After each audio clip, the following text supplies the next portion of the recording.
नमस्कार साथियों, आप सभी का स्वागत है हमारे YouTube चैनल ज्ञानविद सुखदेव में। आज का टॉपिक है विद्यापति। आज इनसे संबंधित इनके जीवनी के बारे में, इनकी रचनाएं के बारे में बताऊंगा। इससे पहले कि जो भी हमारे चैनल पे नए हैं, हमारे चैनल को सब्सक्राइब कर लीजिए ताकि आने वाले जो भी वीडियो अपलोड करूंगा उसका नोटिफिकेशन आप तक पहुंच जाए। तो आप सब इस वीडियो को अंत तक ज़रूर देखिएगा। तो चलिए इसे शुरू करते हैं और देखते हैं इनके बारे में। तो सबसे पहले विद्यापति ठाकुर का जन्म सन 1380, 1368, 1352 ईस्वी में बिहार के मधुबनी जिले के विस्फी नामक गांव में हुआ था। तो यहाँ बता दूं कि विद्यापति का जो पूरा नाम विद्यापति ठाकुर था, और इनका जन्म के संबंध में है जो अनेक विद्वानों में काफ़ी मतभेद है।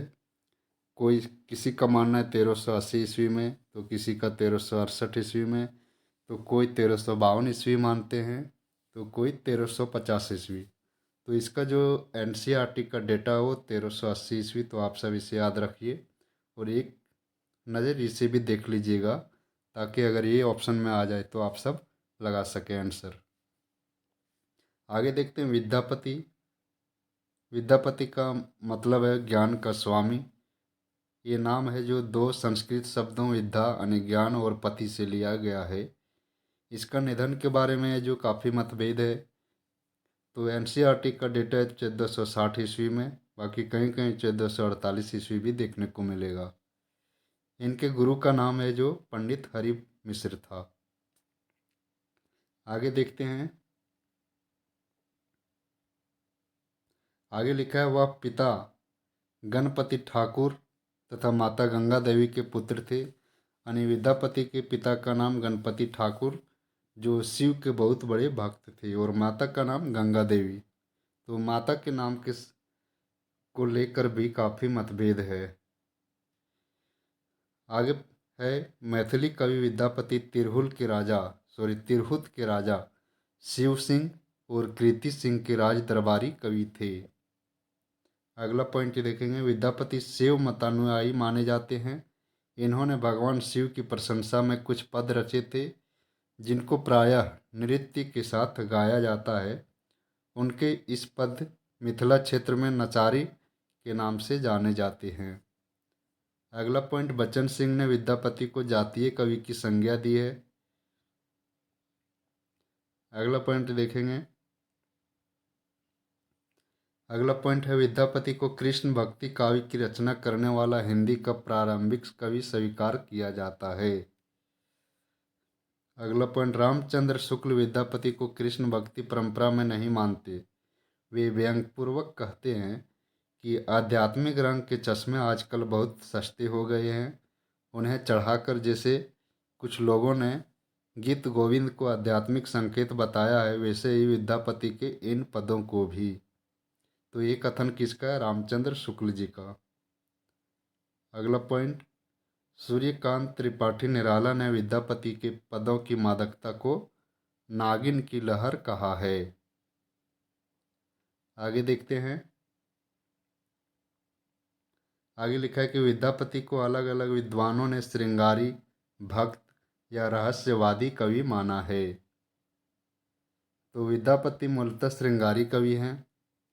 श्रृंगारी कवि उसको कौन कौन माने हैं? तो रामचंद्र शुक्ल, हरप्रसाद शास्त्री, राम कुमार वर्मा, रामवृक्ष बेनीपुरी, सुभद्रा झा। जबकि भक्त कवि गियरसन, बाबू ब्रजनंद सहाय, श्याम सुंदर दास, हजारी प्रसाद द्विवेदी। और रहस्यवादी कवि कौन कौन माने? जनार्दन मिश्र, नागेंद्र नाथ गुप्त। अगला पॉइंट देखते हैं। आगे लिखा है कृतिलता राजा कृति सिंह का प्रस्तुति काव्य है जिसे हजारी प्रसाद द्विवेदी ने भृंग भृंगी संवाद कहा है। तो इसे याद रखिएगा कि कृतिलता को किसने भृंग भृंगी संवाद कहा है? तो हजारी प्रसाद द्विवेदी जी। अगला पॉइंट, विद्यापति ने संस्कृत, अवहट्ट, अपभ्रंश एवं मैथिली भाषाएं में रचना की। इसके साथ ही इन्हें अन्य भाषाओं की भी ज्ञान था। अब आगे देखते हैं विद्यापति जी की रचनाएं। इनके कौन कौन सी रचनाएं हैं।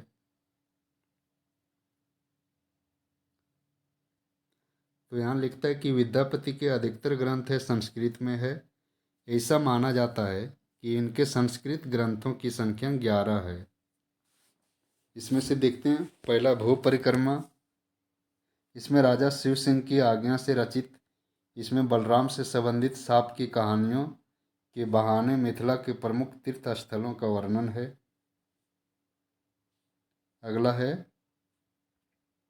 पुरुष परीक्षा। यह एक नीति ग्रंथ है जो महाराज शिव सिंह के आदेश से रचित है। इसमें श्रृंगार रस के माध्यम से राजनीति और धर्म की शिक्षा दी गई है। अगला लिखनावली।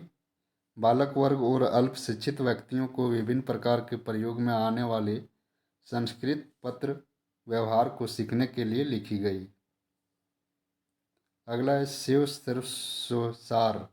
महाराजा पद्म सिंह की रानी विश्वास देवी के अनुरोध पर रचित एक पौराणिक रचना है। इसमें शिव दर्शन के प्रमुख सिद्धांतों का सरस शैली में वर्णन तथा शिव पूजन की विविध विधाओं का उल्लेख है। अगला रचना देखते हैं गंगा वाक्यावली। रानी विश्वास देवी के आग्रह पर रचित गंगा पूजन की विविध विधाओं का शास्त्र सम्मत उल्लेख। अगला दुर्गा भक्ति तरंगिणी। पिता गणपति ने लिखा इसे और विद्यापति ने इसे पूरा किया था। अगला गोरक्ष विजय नाटक गद्य पद उक्त ग्रंथ है, जिसका गद्य भाग संस्कृत में और पद भाग मैथिली में है। अगला विभासागर। मणि मजरी नाटक ज्ञापतलक और वर्षकृति, ये सभी संस्कृत में लिखे गए हैं। अगला देखते हैं पदावली। ये काफ़ी विद्यापति का काफ़ी महत्वपूर्ण प्रसिद्ध बोल सकते हैं रचना है। इसमें देखते हैं पदावली के कारण ये विद्यापति को मैथिल कोकिल कहलाए। पदावली विद्यापति के पदों का संग्रह है जो मैथिल भाषा में रचित है, यानी विद्यापति को है जो मैथिल कोकिल इसी रचना के आधार पर कहे जाते हैं। आगे देखते पदावली में श्रृंगार और संयोग और वियोग दोनों पक्षों का ही सशक्त चित्रण किया गया है। इसमें दो तरह के पद हैं, श्रृंगारिक पद और भक्ति पद। इस ग्रंथ के भाव तथा शैली पर जयदेव के गीत गोविंद का स्पष्ट प्रभाव है, जिसके कारण विद्यापति को अभिनव जयदेव भी कहा जाता है। आगे देखते हैं कीर्तिलता। ये भी काफ़ी प्रसिद्ध रचना है विद्यापति जी का। इसमें यह ऐतिहासिक चरित्र काव्य है जिसमें राजा कीर्ति सिंह के वीरता एवं चरित्र का वर्णन किया गया है। इसकी भाषा मैथिल से प्रभावित साहित्यिक अपभ्रंश है जिसे विद्यापति ने अवहट कहा है। यह काव्य 4 पल्लवों में विभक्त है। इस रचना में अपभ्रंश की पदड़ियाँ बंद शैली का प्रयोग हुआ है। कीर्तिलता को विद्यापति ने कहानी कहा है। तो ये सभी पॉइंट देख लीजिएगा। आगे है कृति पताका। ये भी काफ़ी महत्वपूर्ण रचना है इनका। इस चरित्र काव्य में राजा शिव सिंह की वीरता तथा उसकी कृति का गान किया गया है। कृति पताका महाकवि विद्यापति द्वारा अवहट भाषा में रचित गद्य पदात्मक ग्रंथ है। आगे देखते हैं विद्यापति को किस किस उपनाम से जाना जाता है। तो विद्यापति को मैथिल कोकिल काफ़ी फेमस है, ये आज जरूर याद रखिएगा। अभिनव जयदेव, कवि शेखर, सरस कवि, खेलन कवि, कवि कंठार, अभिमान मेरु, अपरूप का कवि और कवि रंजन आदि भी कहा जाता है। तो ये सारे उपनाम है इनके, इसे भी याद रखना है। आगे देखते हैं विद्यापति के संदर्भ में आलोचकों का मत।